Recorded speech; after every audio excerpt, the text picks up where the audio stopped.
Yeah, we don't know. So let's read that enough, just in case we don't have enough to discuss. Senate will please come to order. Good morning. Today, for devotional, we'll have a moment of silence to prepare for the week.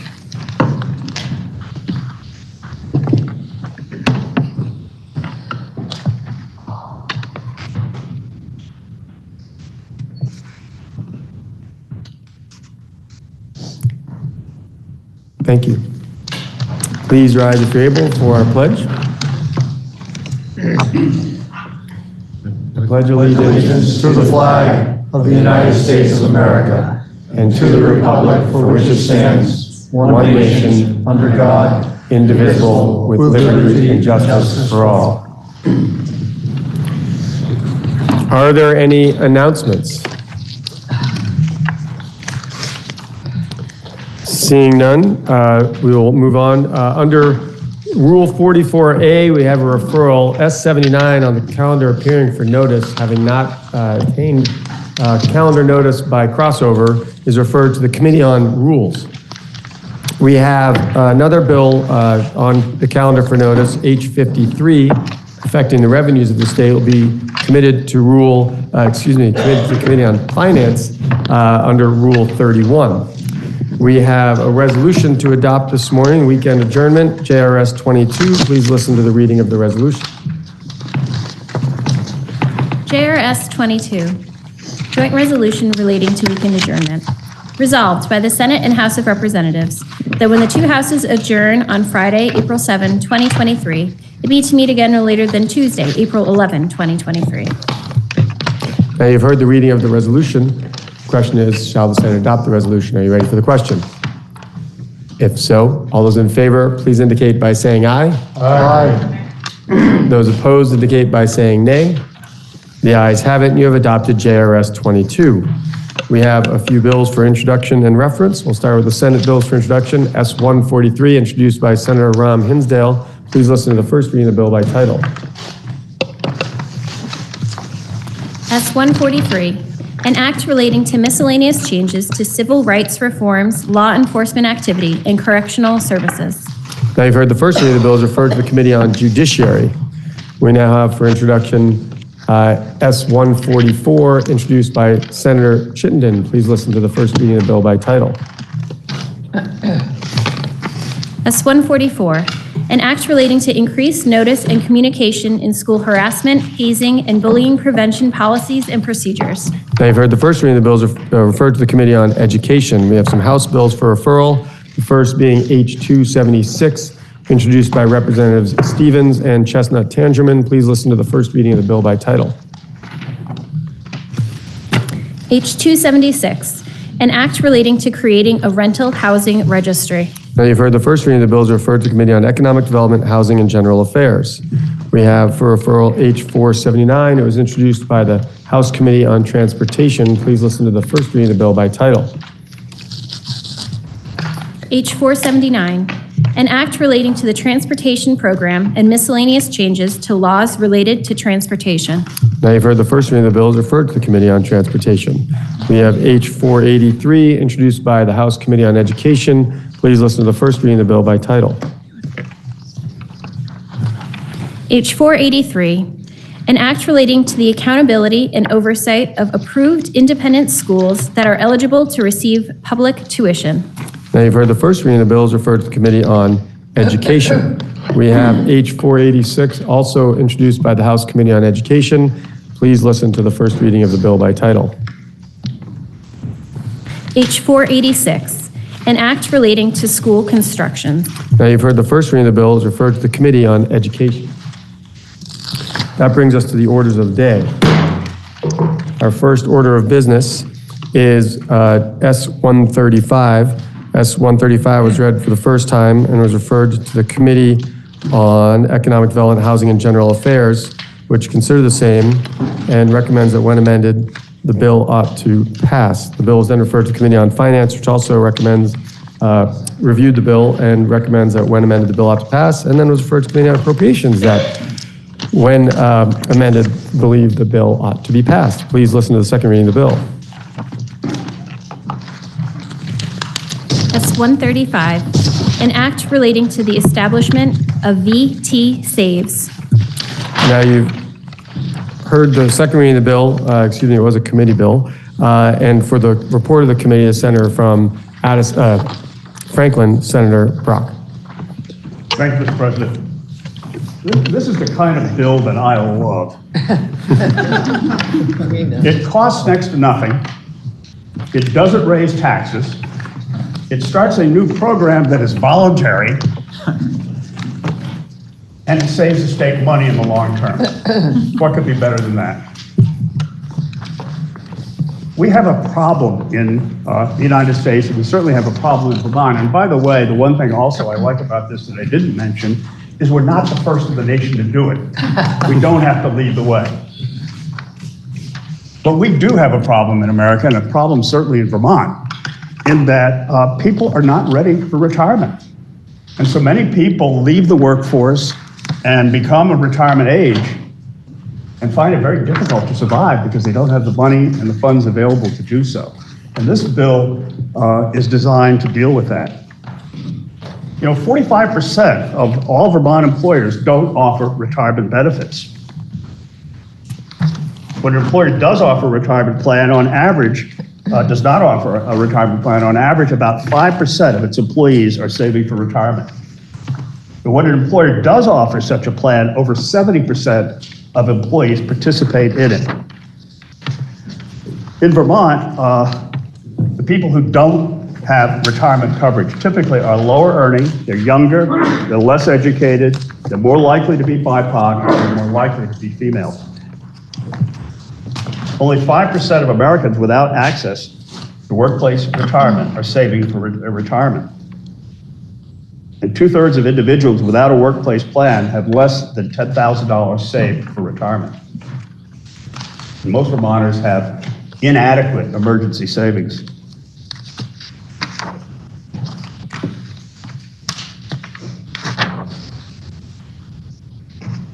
On top of the retirement crisis, Vermonters are unprepared for emergencies. Interestingly enough, this is a fascinating statistic. Almost 60% of Americans do not have enough saved to handle a $1,000 emergency without borrowing. Think about that.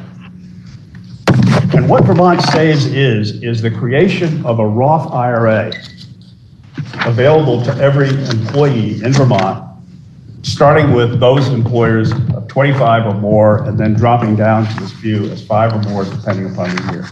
And it's voluntary. And the way it works, pretty simply, is that employees select an amount to deduct from their pay. They can select 5%, up to 5% initially. They can select a lower amount, or if they so choose, they can select nothing. It is entirely voluntary. And through a payroll deduction, that amount is added to a Roth IRA on their behalf and in their name. What a Roth IRA differs from a traditional IRA in that a Roth IRA is paid with after-tax money. A typical IRA is paid with pre-tax money. By being paid with money that has already been taxed, the principal of that money that is put aside in the employee's account belongs to the employee. And so if the employee has an emergency or wants to buy a house or has a medical or whatever, they can use that money for that purpose. But obviously, they're encouraged to use it for the purpose for which it's intended, is to put that money aside and leave it for retirement. One of the things that also is important here is that this program is modeled on successful programs in other states. There are, as I recall, 15, 16 states that have this kind of program available. And the results are pretty significant and pretty spectacular in terms of looking at what other states have found. And that is that the amount of savings is real in those other states.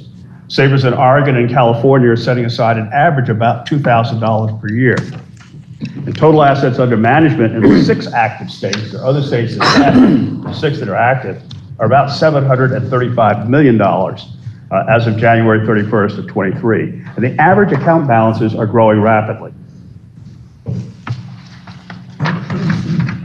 12 states have adopted it so far. Illinois, Oregon, Maryland, Connecticut, California, New Jersey is amended, Colorado, Virginia, Maine, New York, Hawaii, and Delaware. The plan is simple. There are minimum state costs in the plan that we're talking about here. There are 3 FTEs. There's some outright advertising and outreach costs, and there are efficiencies held by partnering with other states to do this or using third-party administrators. So we don't need an army of state employees, nor do we need a huge state expenditure in order to set something like this up. It's being run by the Treasurer's Office and is being proposed by the state treasurer. It applies only to employers that don't have an existing plan, and there's no cost to employers. There's a modest management fee of about $30 per month for $30 per year for employees. Employees have full control. They can opt out. They can control their contribution rate at their will. One of the things that's interesting about this is there is a savers match that the federal government will be providing. I believe it's 2027. I'll have to look at my notes to make sure, but within the next several years, that can match up to $2,000 of a two-person married couple's savings, so that having such a plan allows for a federal match to increase the amount of savings for every employee. It's easy for employers, it's easy for employees, it's free. Employers can opt out, change contribution, or choose investments from a simple menu. The benefits: principal can be drawn in emergencies, it can reduce reliance on state social programs. The net result of having this small savings over time, interesting thing that I find most fascinating is if you look at the amount of money typically saved in these plans, by the time a person reaches retirement age, 2 things can happen. One, they can defer accepting Social Security until later in the process, and every year that you delay accepting Social Security increases your Social Security benefit by 7 to 8%. That again is a benefit to grow wealth, people who have not been growing wealth today.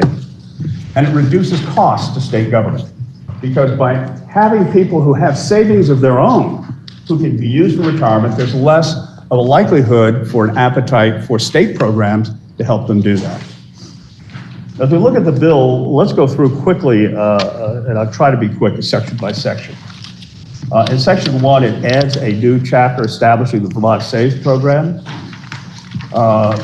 Subsection A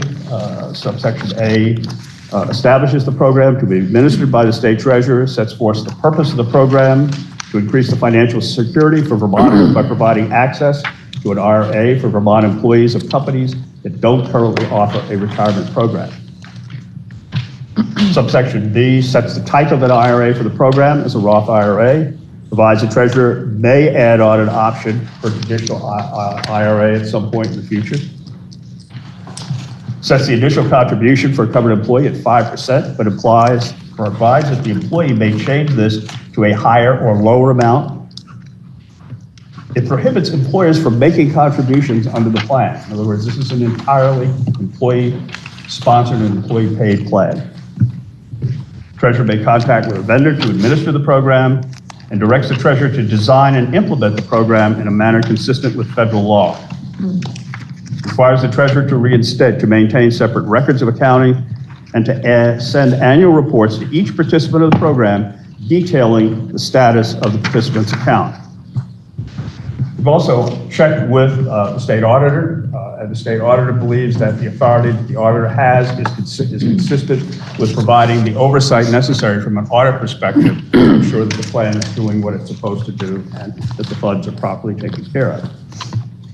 It requires the treasurer to make certain outreach efforts to the public regarding the program, set forth how benefits and losses are allocated to each participant's account, and authorizes the treasurer to establish a trust account to hold the program's investments and assets. Section 533 details the duties of the treasurer. It establishes the fund to be established by the state treasurer to consist of monies transferred, appropriated, or paid or granted to the program. Sets up a penalty structure for covered employers who fail to enroll covered employees who fail to enroll covered employees by a certain date, and provides for the employer and state protections from liability under the program. Section 2 directs the treasurer to implement the program according to a specified schedule based on covered employees' number of covered employees, and defines covered employer and covered employee for purposes of this section.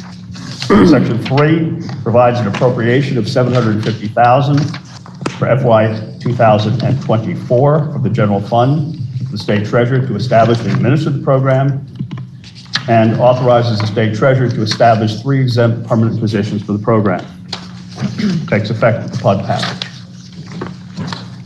We heard from a number of people about the program, including Michael Pichak, the Vermont State Treasurer, Gavin Boyles, the Deputy Treasurer, Ashlyn Dullion, the Director of Policy, the Office of the State Treasurer, Rebecca Wasserman, Legislative Counsel for the Office of Legislative Counsel, and Greg Marchildon, the State Director of AARP. The Finance Committee reviewed the bill and accepted it on a the Committee on Economic Development, Housing, and General Affairs, reviewed the bill and accepted it on a vote of 5-0-0, and we recommend to the body to approve the bill. Thank you, Mr. President. Now for the report of the Committee on Finance, Senator from Franklin, Senator Brock. Committee on Finance reviewed the bill and agreed that it is an appropriate bill and one that the committee supports, and we did so at a vote of 7-0-0. Thank you, Mr. President. The bill is then referred to the Committee on Appropriations. For the report of the Committee on Appropriations, Senator Perchlik. Thank you, Mr. President. Your Appropriations Committee reports favorably on S-135, although we do also recommend 2 amendments or 2 instances of amendment. And as you can expect, this is to strike the appropriations. This is a program, as was reported, free to the participants, but not free to the taxpayers. So we recommend that Section 3, the $750,000 appropriation to the Treasurer's Office, be struck, as well as in Section 2, where it says that the Treasurer shall implement, we add the language that be subject to the appropriation. We do so without prejudice, but just so that we can look at these expenditures when we have the full budget in front of us to make sure that it's what we want to do. So thank you. And our vote was 6-0-1. Senator from Franklin. Mr. President, let me correct the vote of the Senate Committee on Finance. It was 6-0-1. So the question is, shall the bill be amended as offered by the Committee on Appropriations? Are you ready for that question? Senator from Addison. The question is, shall the bill be amended as offered by the Committee on Appropriations? Are you ready for that question? If so, all those in favor, please indicate by saying aye. Aye. Those opposed indicate by saying nay. The ayes have it, and you have amended the bill as offered by the Committee on Appropriations. The question now is, shall the bill be read a 3rd time? Senator from Addison. Thank you, Mr. President. May I inquire of the presenter of the bill? The senator from Franklin is interrogated as the reporter of the bill. Thank you. You mentioned that employers are prohibited from making contributions to these funds. Could you point to me where in the bill that prohibition is? I couldn't find it in scanning through. And maybe while you're looking, explain why that there's a prohibition. Why couldn't an employer make contributions if they chose to? The prohibition is contained on page 5 of the bill that was handed out. It is on line 7. Contributions by a covered employer are not required or permitted under the program. Page 5, lines. Page 5, excuse me, page 8. Okay. Page 8. Line 7. Okay, I see it. Subparagraph 4. And so can you explain why they are not permitted? Not with certainty. Just my memory fails me, but I believe that the structure of the plan, as stated, is not allowed under federal law, although I will double check that and make sure that I'm correct for third reading. That would be great. Because I'm curious, there also, you mentioned, and I saw the penalties for employers for not enrolling somebody. So the program is voluntary for employees, but if they would like to enroll, their employer has to enroll them in the program. Yeah, Is that correct, Mr. President? Mr. President, that is correct. That employers are not charged for anything that they do with respect to the program, but just like payroll taxes that we have, employers must deduct payroll taxes and remit them to the state. Okay, so an employee would then have to go to their employer and say, I would like to enroll in this program. The employer would enroll them. If the employer fails to, then the treasurer could implement penalties on the employer for not doing so. Is that the correct process? Mr. President, that is correct. Okay, but the employer is prohibited from contributing. So if you could on third reading get that information, I'd be curious as to why. Mr. President, clearly an employer can start their own retirement plan, as a number of small employers and most large employers do. Those plans can be IRAs, either of the Roth IRA or of a conventional IRA. In those cases, employers have the ability through those programs, which already exist in law, to be able to provide and contribute and match, as the case may be. And many employers do, in fact, do that. Okay, so this is not supposed to replace a sort of employer-sponsored private plan that employer might have. Mr. President, that is correct. This does not replace any plan that an employer has, and in fact, it is specifically designed only for those employers who do not offer a plan themselves. So it is not designed to supplement or replace any employer's plan that exists today.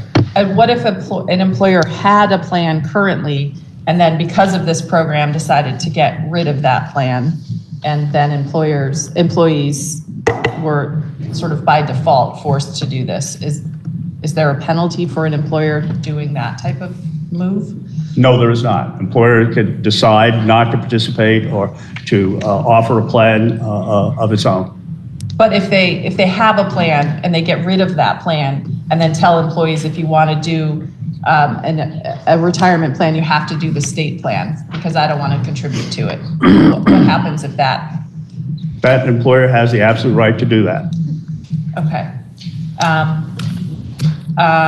Okay, Mr. President, if you could on third reading get clarity on the sort of penalty of employers from participating. On the prohibition? On the prohibition, because I'm just concerned that there's an incentive here for employers to get out of the plans they have, which may be more generous because the employers are contributing and saying, employees, you have to do this, and putting employees in a position where they're getting a worse deal than they may have been through their employer plan. So thank you, Mr. President. The question is, Senator from Chittenden Central. Thank you, Mr. President. May I inquire of the presenter of the bill? Senator from Franklin is interrogated as the reporter of the bill. Thank you. Is this a program that a sole proprietor or someone who is self-employed might be able to utilize? Any employer, Mr. President, is allowed, regardless of their structure, to create a plan such as this. Okay, thank you. Senator from Rutland. Thank you, Mr. President. May I interrogate the reporter? The reporter is interrogated. I would like to know from the Senator of Franklin, I have two questions. One, is there an IT component to the program? And second, is there a notional timeline for the rollout of the program? No, that's no now. Thank you. Mr. President, there is, to answer the second question, there are specifics in the bill regarding the rollout. In terms of the size of the employer who is involved, there is a rollout by year, starting with the larger employers, such as they are, 25 or more, I believe, to look at the exact details of the bill. they start first, and then smaller employers move down the line. The smallest employer who can participate in a program like this is 5 or more employees, though there are situations in which even single employers in some other states have been able to do it. Thank you, Mr. President. But that does not exist in this particular plan. And the first question on if there's an IT component that is either provided by a potential vendor that's coordinating the program or the state? There is, and that is unclear at this point. That will be decided based on the particular model. And the state is authorized to either make an arrangement with one or more other states. I know the Treasurer's Office has explored that, or use a private vendor to do it. But anything that is done in this regard will be done by one or the other and not by state government. The state will not create an IT program from scratch to manage the program. Thank you, Mr. President. Thank you. Senator from Bennington. Thank you, Mr. President. Can I inquire of the presenter? Senator from Franklin is interrogated. Thank you, Mr. President. I find myself sharing the concerns of the junior senator from Addison and wondering if any testimony was taken around whether or not there is a threat out there where,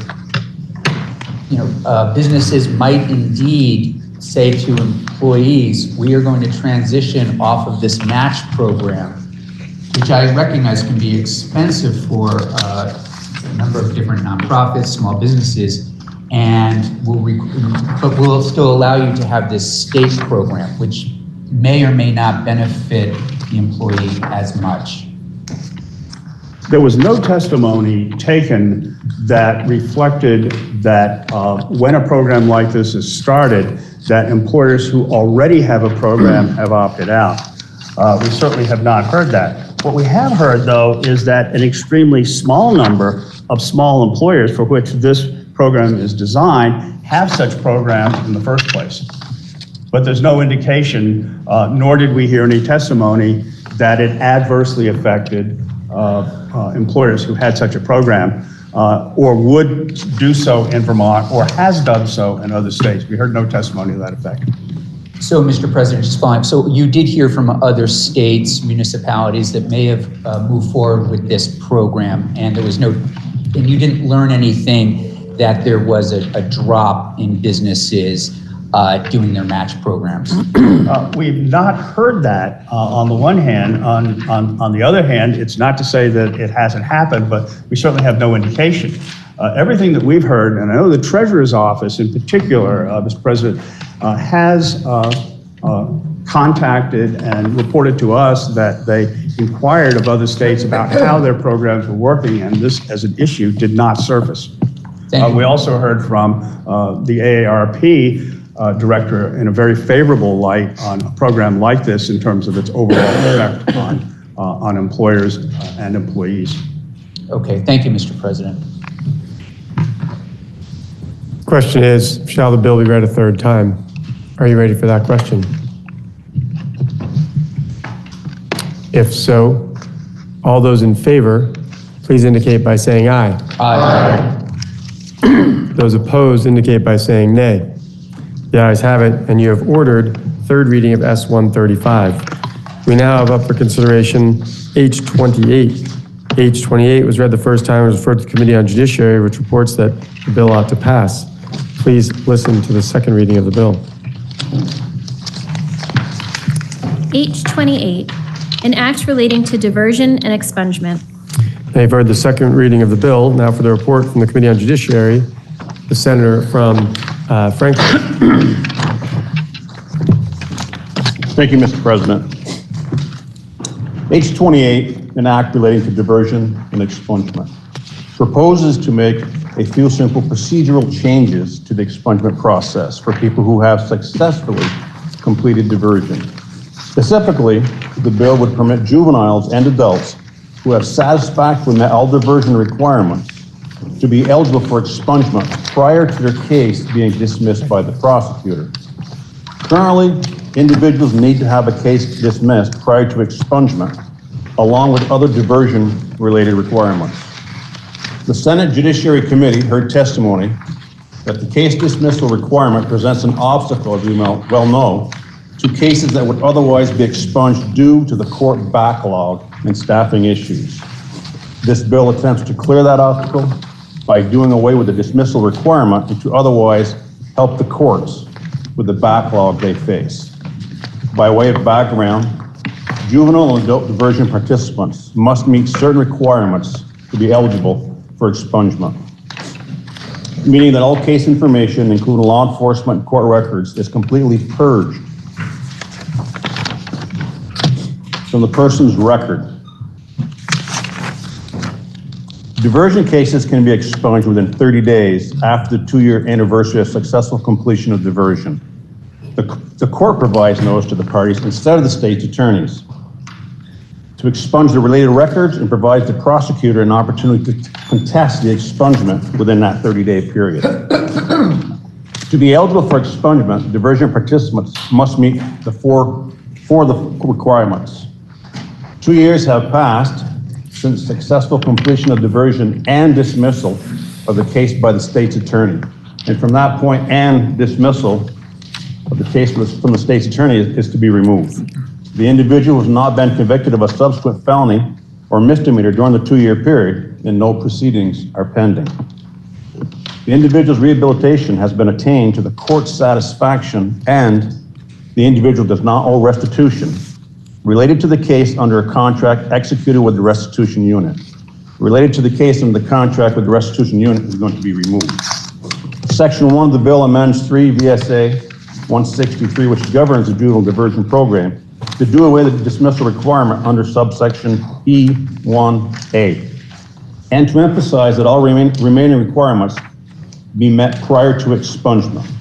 There is also a slight change to the restitution requirement under subdivision E1D to account for restitution contracts that are executed with other parties other than the restitution unit. Section 2 of this bill makes the same changes relevant to provisions of the adult diversion programs under Title III VSA 164. Finally, Section 3 states that the bill will go into effect on July 1st, 2023.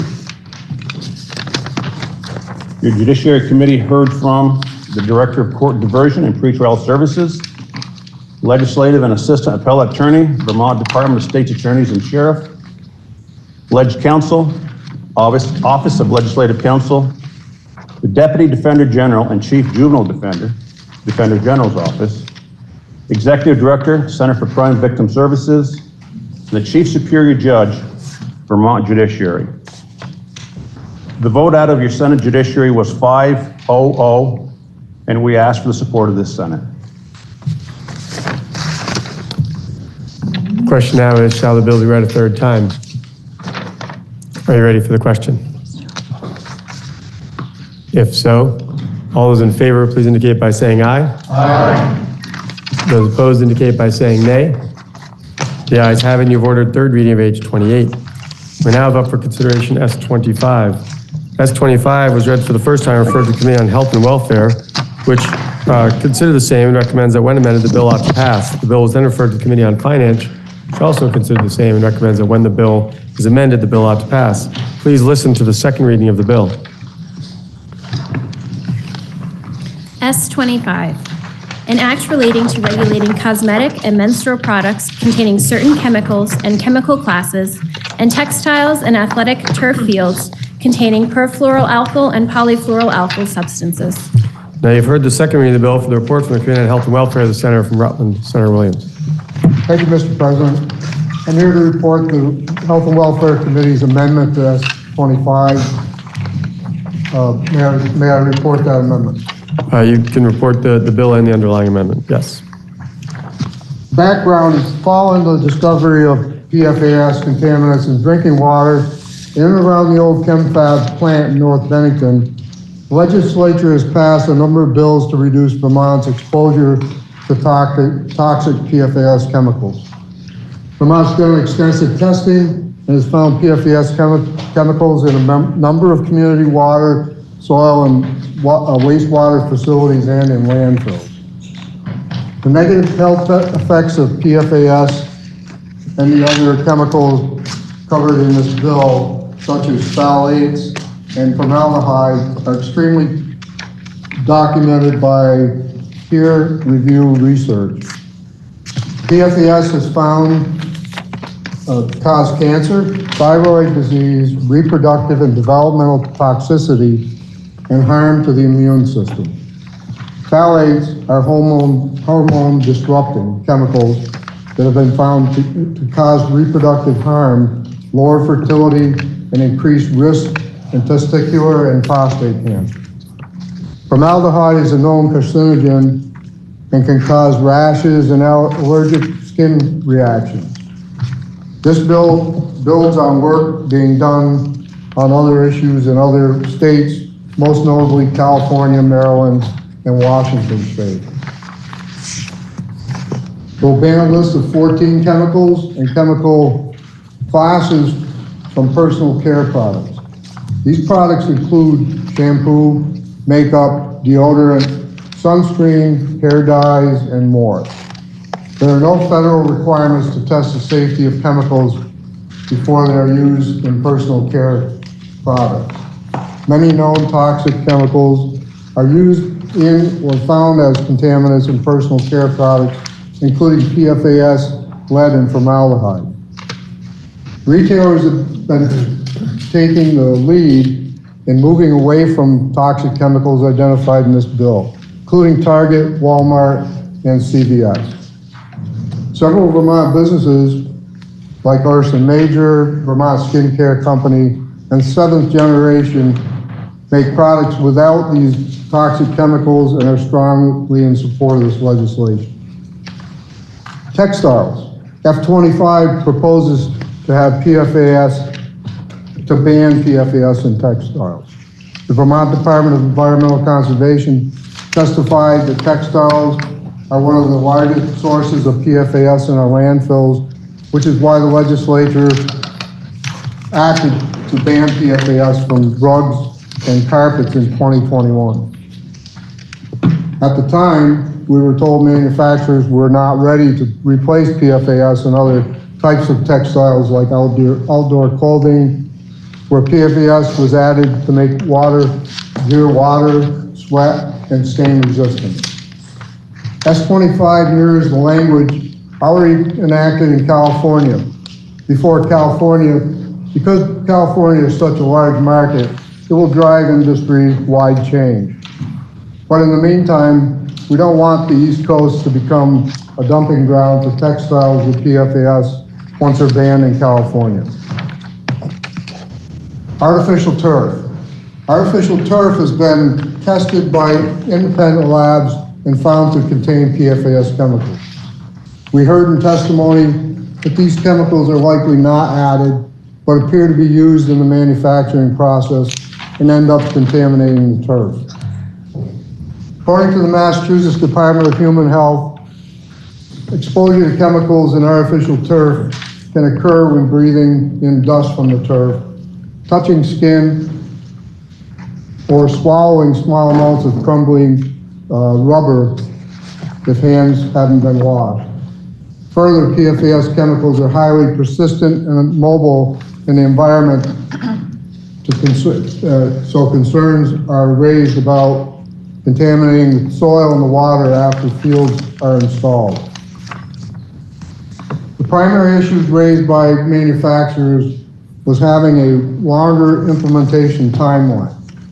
In response, the Committee on Health and Welfare added an exemption for communities who have already voted to approve a turf field, so that law should not impact any community already in the process of purchasing a turf field. This act shall take effect on 1 July 2023, except that Section 1, Chemicals in Cosmetics and Menstrual Products, and Section 3, PFAS and ski wax in textiles, shall take effect on January 2025.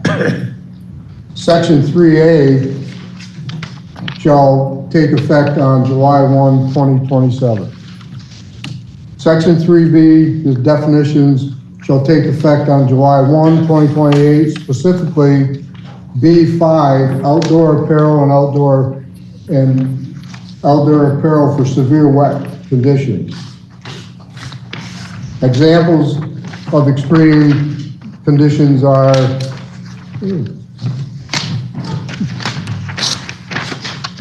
included outerwear, offshore fishing, whitewater, kayaking, and mountaineering.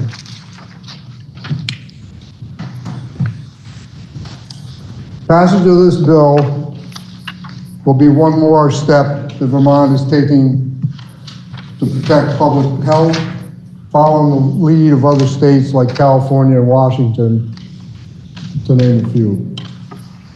During the process, the bill was received, we received testimony from 15 witnesses, which included Marcia Gallagher, Environmental Association, VPIRG, Laurel Kyle, Executive Director of Conservation Voters, Holly Davies, Senior, Toxicologist, Public Health Division of Washington State Department of Health, Jan Nudenmeyer, Senate Director of Progress and Policy, Breast Cancer Prevention Partner, Janet McCormick, Deputy Director, Women's Voices of the Earth, Ayakai, Textile Expert, Natural Resources Defense Council, Bill Driscoll, Vice President Associated Industrial of Vermont, Kelsey Johnson, Vice President of State Government Affairs, Personal Care Products Council, Kelly Alt, Executive Director of Vermont Outdoor Business Alliance, Chelsea Murtha, Director of Sustainability, American Apparel and Footwear Association, Scott Schwodel, the Vice President of Government Relations, Motorcycle Industry Council, Mikhail Walters, Director of Operations, Center for Baby and Adult Hygiene Products, Charity Clark, Vermont AG, Matthew Chapman, Director of Wastewater Protection Division of ANR, and a special thanks to Katie McLean, Legislative Counsel for the committee. The amendment was voted out of committee on a 5-0 vote, and that concludes my report. Thank you, Senator. You can be seated. The bill was then referred to the Committee on Finance, which recommends that when the bill is amended, the bill ought to pass. For the report from the Committee on Finance, Senator from Madison, Senator Bray. Thank you, Mr. President. The Finance Committee examined two aspects of the bill in particular. One, whether the prohibition of the sale of the numerous products in the bill, if they contain the prohibited chemicals, would have an impact on sales in the state, and we found that to be likely revenue neutral, as customers would switch to the replacement product. We also looked at section 1722 sub C, which is on page 1260. There is a provision for a waiver from the Department of Health, and the Department of Health provides those at no cost, so there's no revenue implication there. And the committee vote in support of the bill was 7-0. Senator from Rutland, did the Committee on Health and Welfare review the, Senator from Rutland, did the Committee on Health and Welfare review the amendment by the Committee on Finance? I'm sorry, Mr. President, can you say that again? Maybe I should recognize the Senator from Chittenden. Often a committee says they agree or disagree with the proposal, so I'll recognize the Senator from. Mr. President, since the finance report was in concurrence with our report, we have no further comments. Thank you. Fair enough. So the question is, shall the bill be amended as offered by the Committee on Health and Welfare? Are you ready for the question? If so, all those in favor, please indicate. Senator from Washington. Thank you, Mr. President. May I inquire of the reporter of the bill? Senator from Rutland is interrogated as the reporter of the bill. Mr. President, I'm wondering if the committee took any testimony as to whether, when these chemicals are prohibited, if the manufacturers would be replacing them with a different chemical class that would function in the same way, or if these products would become more absorbent to sweat, water, etc. Thank you, Mr. President. The inference we got was that the people that gave testimony were in favor of the process. They just needed more time to find alternative chemicals to do the same thing. Okay, thank you very much. Thank you. The question is, shall the Senate adopt the report of the Committee on Health and Welfare? Are you ready for the question? If so, all those in favor, please indicate by saying aye. Aye. Those opposed indicate by saying nay. The ayes have it, and you have adopted the report of the Committee on Health and Welfare. The question now is, shall the bill be read a third time? Are you ready for that question? Senator from Madison. Thank you, Mr. President. I'm rising just to speak in support and appreciation of the work of the Health and Welfare Committee.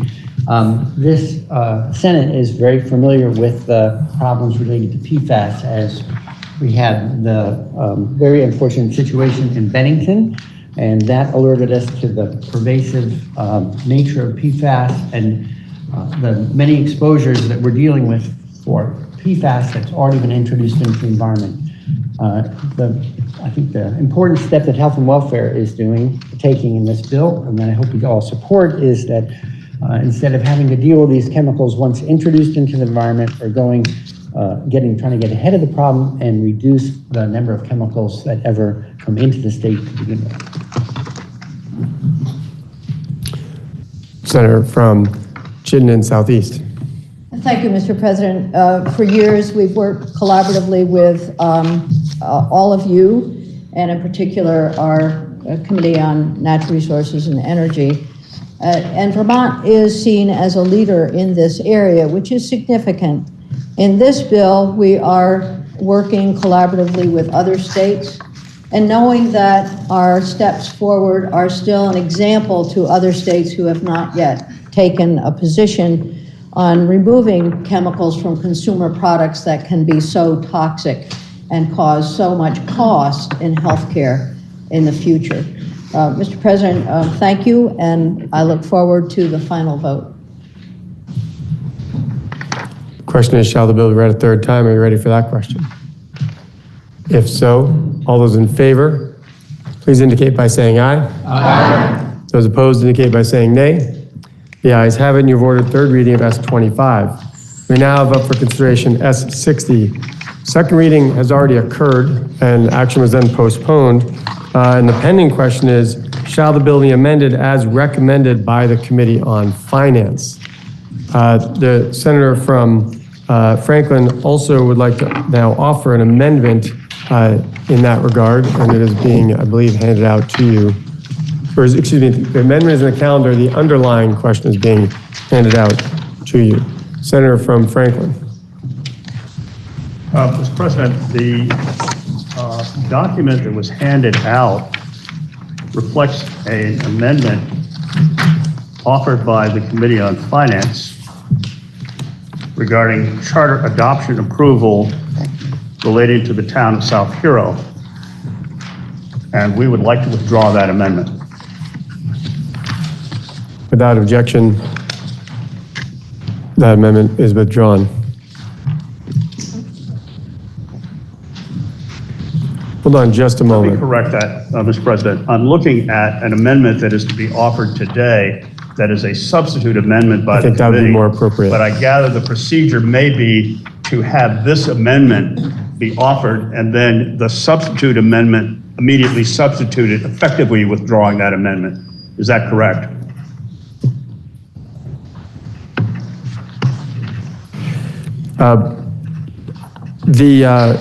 Because of where things stand, it is the easiest and least complicated way to go forward is to offer the new amendment as an amendment to the pending amendment as opposed to substituting. That's fine. We will do just that, Mr. President. If you may proceed. Thank you very much. With all of the above. Then we would like to amend the amendment that is on the floor right now with an amendment that I believe is in today's calendar. That amendment, and if you recall, when the bill was originally presented, simply stated what the amendment did, or the bill did originally, was to allow any municipality to adopt a 1% tax for sales, for rooms and meals, for alcohol. You'll recall that a number of municipalities around Vermont, through a variety of provisions in existing law, have done that for a number of years. Typically, those amendments have come before this body to approve as part of, in response to something the charter, or proposed to be in the charter of those municipalities. We have approximately 20 municipalities for each one of these categories that have done it. To the best of my knowledge, we've never disapproved it. The goal of the original bill was to eliminate that requirement so that a municipality, by a vote of its legislative body, followed by a vote of the voters of that municipality, could adopt a 1% tax in any of these categories without getting this body involved. To the best of my knowledge, we've been involved constantly with these over the years, and I do not believe that we've ever disapproved one. The amendment that is proposed here today does a couple of things. One, it strikes out in the original bill a section on confidentiality of tax records. And what that particular section of the amendment did, in the original bill, there was an allowance to provide information to the municipality in confidence if the tax commissioner approved, the purpose of which was to allow the leaders of the municipality to have a better understanding of how these deductions actually work by category, by type of business, et cetera. We heard from the tax commissioner that this proposed a number of issues, essentially meaning that it would be impossible, particularly in smaller municipalities, to maintain the kind of confidentiality that was envisioned. And as a result, we've eliminated that section, at least proposed to do so in this amendment. The second thing that we did in this particular amendment is we looked backward and we added a new section 2 that authorized a municipality to assess any local option tax that was approved by its voters at the municipality's 2022 annual municipal meeting. And it was designed to address some of the concerns that were expressed at the time we had the original discussion of the bill. That was, there was a specific note regarding a particular municipality that had not complied with the requirements of doing a charter change request and so on. And this proposal that we're doing today simply covers those situations that may have occurred during 2022 in which a municipality did in fact approve by its voters in an election at the municipality the adoption of this 1% sales tax or rooms and meals tax. But this would only apply, obviously, if the bill itself was passed. And so this simply looks back at any municipality that may have made a grievous error in not following the proper procedure, but doesn't force its voters to go back and vote the same thing again that they overwhelmingly passed previously in error. Thank you, Mr. President. So I'm going to explain it again because it's a little bit unusual. This bill was read a second time a number of days ago. The bill as standing had a committee report, which was the Finance Committee report, which you've been handed out. There is an amendment to that report, which is in the calendar.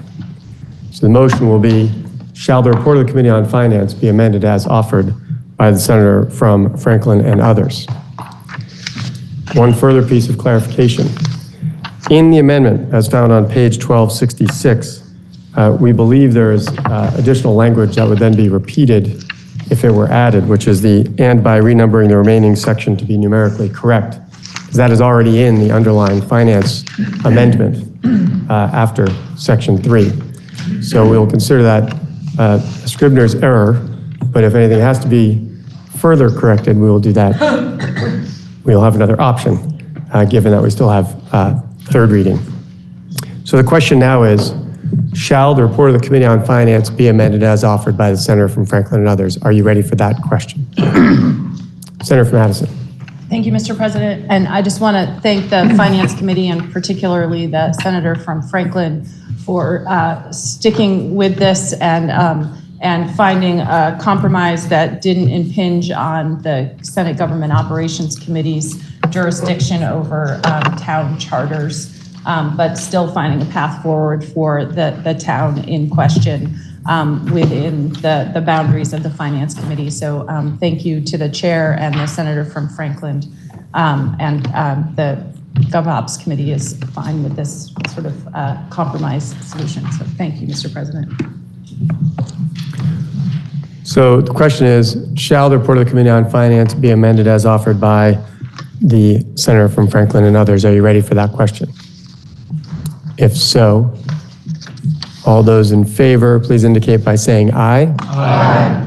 Those opposed indicate by saying nay.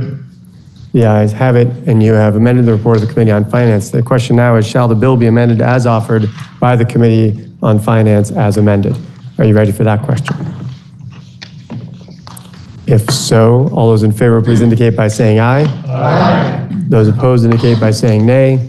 The ayes have it, and you amended the bill as offered by the Committee on Finance as amended. The question now is, shall the bill be read a third time? Are you ready for that question?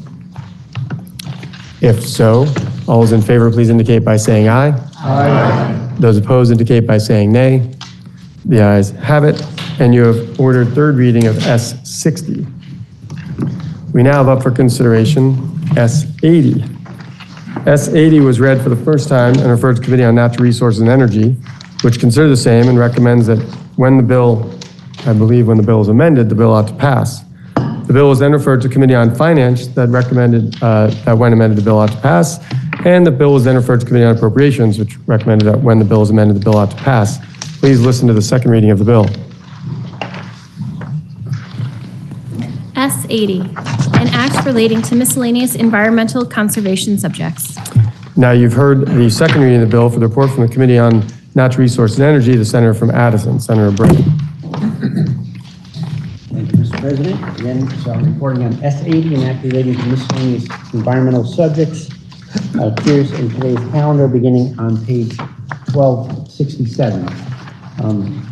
It is a regularly each biennium the Agency of Natural Resources, in this case, particularly the Department of Environmental Conservation, brings forward a housekeeping bill, and that's what this bill is. It makes numerous relatively modest changes in order to make improvements to the operations of the Department of Environmental Conservation. I'll review it at a relatively high level, as there are 20 plus sections, and we can get into details if senators wish to have more information. Section 1 deals with a requirement that the Department of Environmental Conservation implement a dam safety program, including completing dam registration and reporting to the legislature. It's turned out that the workload has been particularly high, and the program has missed a January 2023 deadline, and DEC is asking to postpone that registration report until 2025. What goes hand in hand with that is Section 2, which requires DEC to adopt 2 sets of rules for the dam safety program. One has been done already for dam registration and inspection. But they also have a set of rules related for dam design standards. Again, the volume of work has been high, and they are asking for more time to bring those rules forward, moving the date till July of 2024. In Section 3, the definition of public waters under shoreline encroachment is it changes a cross-reference to public waters in the shoreline encroachment permit program. Previously, the reference definition has altered and become obsolete, and this brings the cross-reference into the current definition. Section 4 deals with salvage yards. So unlicensed salvage yards in the state of Vermont are a problem. When A&R tries to shut one down, it can be difficult to remove vehicles because the yard was not authorized to operate a vehicle crusher. Section 4 allows an unlicensed salvage yard to operate a mobile salvage yard vehicle crusher with a liquids collection system for the purpose of closing the salvage yard. Sections 5 through 7 deal with water quality financing and the state revolving loan funds. The state receives funding from US EPA for clean water funding and for safe drinking water funding. The state also has its own revolving loan funds. With recent efforts to improve state water quality that we're familiar with from the Vermont Water bill that we passed in 2016 and much work since, the state was asking to make some revisions to how they manage the money in these funds in order to get the most work done with the funding available. In particular, most of the revolving loan funds are available to municipalities, but one program does allow for funding to private property owners, and that program is scheduled to sunset. So sections 5 through 7 allow for some federal EPA revolving loan funds to be transferred to state revolving loan funds, and it repeals the sunset on private property financing programs. In short, it adds administrative flexibility to the number of funds that are already in the program. Section 8 deals with stormwater treatment practices. It shifts the A&R report on stormwater treatment practices in the Lake Champlain watershed from a report from the previous calendar year to a report on the previous fiscal year, as that is, it brings it into alignment with A&R's own practices. Section 9 deals with a summary of clean water service provider grant programs.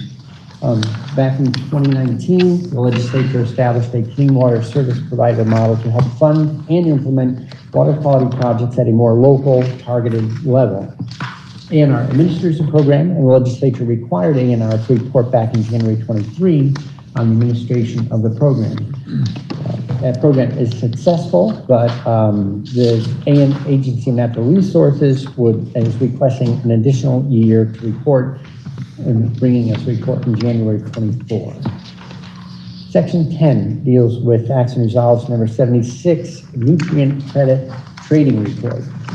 Also in 2019, the legislature required A&R to report back by 2022 with recommendations on implementing a market-based mechanism for the trading of water quality credits.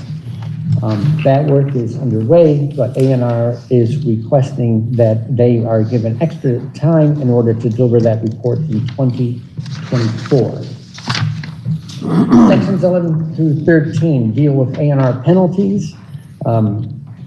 In these sections, we remove specific monetary penalties in the beverage container redemption system, single-use plastics and salvage yard programs, and replaces the specific penalties named in statute with instead with a cross-reference to the agency's default enforcement authority under 10 VSA Chapter 201. Overall, their goal is to eliminate specific individual fines, statute by statute, and instead have a system of penalties and then cross-reference that for consistency and for ease of maintenance over time. Section 14 deals with a waste hauler background check. It repeals the authority for A&R to deny a person a solid waste hauler permit for failing a criminal background check. A&R found this time-consuming, expensive, and delivering little value to the program. Section 15 deals with A&R's public notice procedures. It provides that a construction general permit issued for emergency construction purposes will be issued according to the public notice requirements for emergency permits, which allows for an initial activity prior to final notice of a decision on activity. Therefore, it allows them to be more timely in their response. In Section 16, we deal with the effective date of shoreline encroachment permits. It clarifies that an encroachment permit is effective on the date of issuance. In section 17, a notice for failed potable water supply system. Current statute requires that a notice of a failed potable water supply system must be posted in the land records of the town where the system is located and on the ANI website. Section 17 removes the requirement to post on the website as it's duplicative, given that there is a posting made to the land records. In section 18, we deal with a variety of revisions, a number of which are all related to adjustments of monetary values due to inflation, relating to the petroleum cleanup fund. And then in section 19, we have the effective date, which is July 1, 2023. The committee in developing this work took testimony from Commissioner Beeling of the Department of Environmental Conservation, Ms. Smith, the Associate General Counsel of ANR, John Braben, Director of Regulatory Affairs for Vermonters for a Clean Environment, and our own Deputy Chief Counsel, Mr. O'Grady of the Office of Legislative Counsel. The committee report was 500, and we recommend the Senate advance this bill. Thank you, Senator from Madison. The bill was also referred to the Committee on Finance, and for that report, I would go back to the senior senator from Addison. Thank you, Mr. President. Finance reviewed the bill. Finance did not have an impact on revenues of the state, and recommends it favorably on a vote of 7-0-0. The bill was then referred to the Committee on Appropriations, which reports favorably, and for that report, I would call on the senior senator from Chittenden Southeast, Senator Lyons. Thank you, Mr. President. Committee on Appropriations reviewed the bill and concurred with the Senate Committee on Natural Resources and Energy regarding inflationary pressures on how various funds should be utilized. We did pay particular attention to the Petroleum Cleanup Fund, which has expanded the way farm, residential, or mobile home access to the storage fund can be, how it can be accessed for for increasing the reimbursement amount for removing underground or above ground storage tanks, but also a new section that allows for the use of the Petroleum Cleanup Fund to replace a heating system, current heating system with advanced wood heat or with a fuel pump. Your Committee on Appropriations agreed that this was an improvement and that the fund has the appropriate authority to act in this way, and we voted 6-0-1 to support the bill. Thank you, Mr. President. Thank you, Senator. The question now is, shall the bill be amended as recommended by the Committee on Natural Resources and Energy? Are you ready for that question? Senator from Bennington. President, may I inquire of the reporter of the bill? You may. Thank you, Mr. President. I'd like to better understand 10 VSA Chapter 201 and what's involved in the penalty in Section 13, and I see Section 11 also deals with the penalty. It looks like we're transferring all the penalties to the Agency of Natural Resources. So, thank you, Senator. So, I characterize this as a change that allows ANR to take current specific references to penalties in a variety of statutes, specifically those listed, such as the Container Redemption System, the Single-Use Plastics Program, and the Salvage Yard Program, and replace the inline statutory penalty with a reference to their general authority under 10 VSA Chapter 201. What is Chapter 201, Mr. President? This is the ANR's general authority for penalties. I can provide additional detail on Chapter 201 before third reading if the senator would like. Well, I'd like to understand how this is going to work for citizens of the state of Vermont. I see in section 13 that you didn't change subchapter shall be fined by the legislative body. I'm assuming that's a select board or city council or others, not less than $5 and more than 50. And I'm curious about how that works. Can the town of Paulet, for example, fine somebody, and as well as the Agency of Natural Resources who violates any of this area? Thank you, Senator. That is correct. So there are some legislative bodies that do have penalties related to salvage yards, and A&R also has their own penalties. This allows for the two systems to exist side by side, as opposed to eliminating one.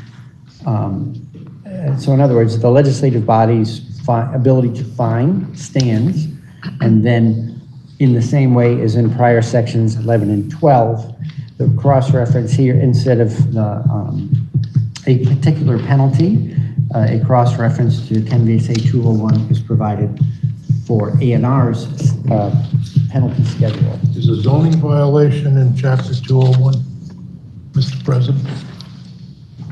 I can get more information on chapter 201 generally for the senator prior to third reading. And that would be appreciated, Mr. President. I'm particularly concerned about the issues that occurred in Paulet with a military training camp, or paramilitary, I guess the term would be proper, and how the town and how this would all work, if this changes that at all. Okay. Thank you, Senator. I'll be happy to provide that information to you before third reading. Thank you, Mr. President. Thank you, Senators. The question again is, shall the bill be amended as recommended by the Committee on Natural Resources and Energy? Are you ready for that question? If so, all those in favor signify by saying aye. Aye. All those opposed, nay. The ayes have it, and you have amended the bill as recommended by the Committee on Natural Resources and Energy. Question now is, shall S80 be read the third time? Are you ready for that question? If so, all those in favor signify by saying aye. Aye. All those opposed, nay. The ayes have it, and you have ordered third reading of S80. We have up for consideration now H466. And please listen to the second reading of that bill. H466, an act relating to technical corrections for the 2023 legislative session. Upon introduction, the bill was sent to the Government Operations Committee. For that report, I would look to the senator from Windsor, Senator Clarkson. Thank you, Mr. President. The pages are handing out the bill as I begin this address. H4666 is the annual technical corrections bill from our Office of Legislative Counsel. For new senators, this is a huge task our Legislative Counsel undertakes every year. Every year, the publisher of the Vermont Statutes Annotated reprints several of our titles. So over the course of each session, each of our Legislative Counsel lawyers compiles a list of statutory corrections which need to be made. This year, Legislative Counsel focused on titles 4 through 6, 8, 18, 24, Appendix, and 27. And those are titles Judiciary, Aeronautics and Surface Transportation, Agriculture, Banking and Insurance, Health, Municipal and County Government Planning, and Property. H466 makes a lot of changes of a technical nature. It's a big bill, but it appropriates nothing. It is this year, it's 223 pages long, short by this bill's standards. Last year's was 419 pages long, and it has 397 sections. The section-by-section summary alone is 21 pages long. While I know how much you'd love to have me walk you through every section of this essential but very dry bill, I'll give you some examples of what the sections address. They entail correcting grammar and typographical errors, formatting lists, making changes for consistency and to conform to Vermont statutes' annotated style, eliminating legalese and gendered pronouns, removing language reflecting repealed provisions of Vermont law, correcting references, including cross-references to repealed or recodified laws, updating and correcting names of public entities and officers, and correcting terminology for administrative rulemaking. This year, we asked Anthea Dexter Cooper, our wonderful transportation counselor who oversaw this huge work, and one of the 19 Legislative Council attorneys delegated to help pull this impressive work together, what her favorite correction was this year. Anthea was prepared and had 3 favorites. Needless to say, they were transportation related. Well, 2 of the 3. First is section 28, which retitles a subsection 5 VSA chapter 68, subchapter 2, which goes from being titled Crossing Highways and Turnpikes to simply Crossing Highways. It turns out Vermont doesn't have turnpikes, which were originally toll roads, and we eliminated those quite a long time ago. Her second favorite is section 19, which is a section on airport zoning regulations, which eliminates what she calls Yoda speak and removes is located from the middle of the sentence to the end of the sentence. And the third is section 44, which addresses weights and corrects the number 10, which is not 10 written out, T-E-N. It turns out we write numbers out up until 9, and thereafter we use numerals to identify numbers. I think we were all, that was a new one for all of us. We enjoyed our discussion of several sections, including section 251, the one which repeals the displaced homemaker, the substance of which was repealed in 1996, but left in the statutes. Who were displaced homemakers? They were women who worked at home, but then were displaced by divorce, being widowed, or for some other reason. This year, your Senate Government Operations Committee was inspired to write several haikus to honor this enormous annual exercise. I will read you a few of them. They're short. Ann Watson was inspired to write 2. Replace legalese, eliminate Yoda speak, add list conjunctions. Technical fixes, make for amusing reading. Thank you, dear Senate. Ruth Hardy. Page 159 on public parks and playgrounds in said Bellows Falls. Becca White. Gendered language. Ugh. Let's update our statute now, section by section. And I say, words are important, grammar is key, make it right. Our Ledge Council rocks.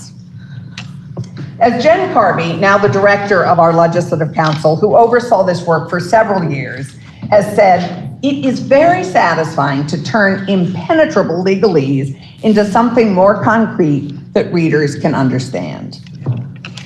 And we who use the Green Books are grateful to Legislative Council for this detailed work, which keeps our statutes more accessible and understandable. Thank you. Your Senate Government Operations Committee heard from one witness from Legislative Council, Anthea Dexter Cooper. We passed the bill out 6-0, and we ask for your support. Thank you, Mr. President. Thank you, Senator from Windsor. The question now is Shall the bill be read the third time? Are you ready for that question? If so, all those in favor signify by saying aye. Aye. All those opposed, nay. The ayes have it, and you have ordered third reading of H466. That brings us now to S115, which is up for third reading. Are there any amendments prior to third reading? Seeing none, please listen to the third reading of the bill. S115, an act relating to miscellaneous agricultural subjects. The question is, shall the bill pass? Are you ready for that question? If so, all those in favor signify by saying aye. Aye. All those opposed, nay. The ayes have it, and we have passed S115. We have H148, which was referred to the Committee on Judiciary, which reports favorably.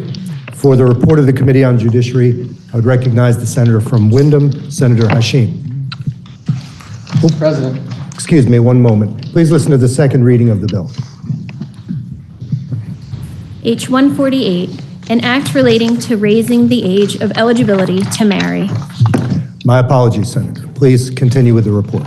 Thank you, Mr. President. I'm grateful that we get to start off our week with both haikus and hopefully banning child marriage in Vermont. May I speak to the underlying bill and the amendment? You may. H148 is a bill that would ban child marriage in Vermont by raising the minimum age in which anyone can get married to 18. There are no exceptions. Copies of the underlying bill are being handed out, and your Senate Judiciary's amendment is located on page 1283. Section 1 of the bill is a short title, which is an act to ban child marriage. Section 2 of this bill makes some changes to the emancipated minor definition. Part of this definition is the grandfather in marriages that have taken place before July 1st, 2023. And this section is also where our committee's amendment was incorporated, which makes it clear that emancipation does not permit a juvenile to get married. Section 3 is a substantive change affected by this bill. It affects Title 18 VSA 5142 and states that no one under the age of 18 is eligible to be married. There's also an additional change that revises the language regarding mental incapacity to enter into marriage. This is not particularly substantive. It's already an existing defense in contract law, and this just modernizes the language. Section 4 makes a technical change that removes the ability for guardians or individuals who have custody of children from court proceedings to grant consent to the children in their custody to enter a marriage contract. Section 5 repeals Title 18 VSA 5143, which is a penalty for an individual who pretends to be someone else's parent for the purpose of granting consent to marriage. If you're wondering why we're getting rid of the penalty, it's because the penalty for pretending to be someone's parent to grant consent is a moot point because it is invariably illegal for anyone under the age of 18 to get married, regardless of consent or not. Section 6 is the effective date of July 1st, 2023. As we learned through testimony, a large majority of these marriages are actually between young girls and men who are significantly older than them. Mr. President, may I read from testimony from the Vermont Commission on Women? Without objection. Thank you. Quote, 281 Vermonters aged 16 through 17 were married between the years 2000 and 2019, and 84% of those were girls. 48% of those girls married men who were 4 or more years older than they were. The United States government recognizes early marriage as a human rights abuse, as do the United Nations Children's Fund, the Human Rights Watch, and the International Center for Research on Women, among others. Nationally, women who delay marriage until reaching the age of majority are less likely to drop out of high school, more likely to graduate from college, and less likely overall to live in poverty. Girls who marry before age 18 are much more likely to be physically abused by their spouses and are also far more likely to divorce. Girls who marry at age 18 or younger face significantly higher risks compared to women who marry at 19 or older, including a 23% higher risk of heart attack, diabetes, cancer, and stroke. End quote. Mr. President, I'll conclude by saying that surrounding states in New England and others nearby have either raised their minimum age to marry to 18 or are in the process of doing so. After the obvious moral and health reasons for supporting this bill, I also hope that we can agree that we do not want to be known as the only state in the Northeast that still allows people under 18 to get married. We heard from the executive director from the Vermont Commission on Women, legislative counsel, the child sexual abuse prevention director from Prevent Child Abuse Vermont, and the founder and executive director of Unchained at Last. The vote in committee was 5-0-0, and I asked for the Senate's support. I also asked for a roll call.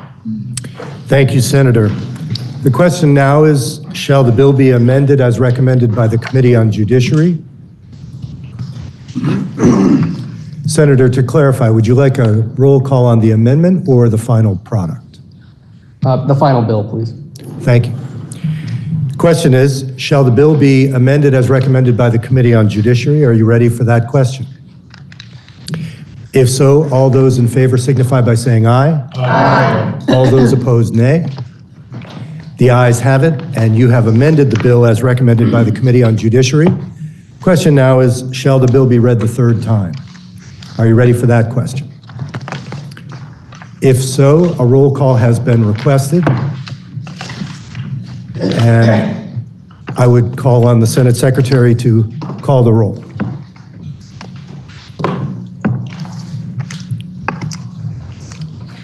Senator Bray. Yes. Senator Brock. Yes. Senator Campion. Yes. Senator Chittenden. Yes. Senator Clarkson. Yes. Senator Collmore. Yes. Senator Cummings. Yes. Senator Jewett. Yes. Senator Hardy. Yes. Senator Harrison. Yes. Senator Hashim. Yes. Senator Ingalls. Yes.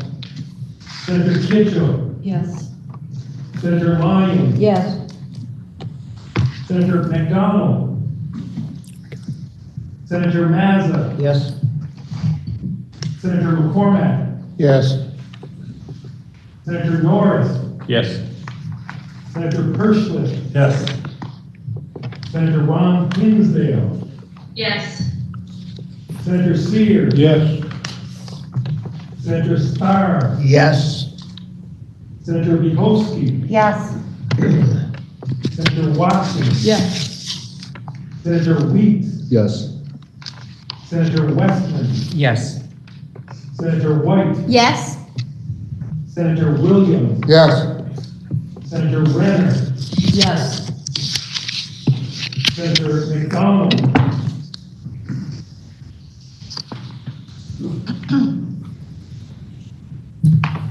Please listen to the results of your vote. The yeas 28, the nays 0, and you have ordered third reading of H148. That completes the orders of the day. I would look to the senator from Windsor for a motion. Pending announcements, I move that the Senate stand in adjournment until Wednesday, the 5th of April at 1 p.m. Thank you, Senator. By way of announcement, I queried the Senate Secretary whether it would be appropriate to mention that we had the former senator from Addison, Senator Claire Ayer, with us this morning in recognition of her long service. I was told that it would not be appropriate, and so I will not be doing that. Are there any further announcements? Senator from Washington. Where is everybody? Thank you, Mr. President. Senate Finance will meet at 1 o'clock today. It's a different time. Senator from Chittenden Southeast. Senate Health and Welfare will meet at the fall of the gavel. Thank you. Senator from Bennington. Thank you, Mr. President. Senate Education will meet at 1:30. The senator from Addison. Thank you, Mr. President. Senate Natural Resources and Energy will meet at 11:15. And Senator from Orleans. Thank you, Mr. President. Senate Ag will meet right after adjournment. Senator from Addison. Thank you, Mr. President. Senate Government Operations will meet at 1:45. And the senator from Essex. Thank you, Mr. President. Senate institutions will meet at 1:15 today. And the senator from Windsor. Thank you. Senate Economic Development, Housing, and General Affairs will meet at 11:15. The Senate Democratic Caucus will meet at 12:15 in the lounge. We are going to be discussing the priority House bills that we are all beginning to receive. Please be prompt, bring your lunch. It's on YouTube and it's on the legislative webpage. Thank you. Are there any further announcements? Seeing none, the senator from Windsor has moved that the Senate stand in adjournment until 1 p.m. Wednesday, April 5th. Are you ready for that question? If so, all those in favor signify by saying aye. Aye. All those opposed, nay. The ayes have it, and we are adjourned until 1 p.m. Wednesday, April 5th.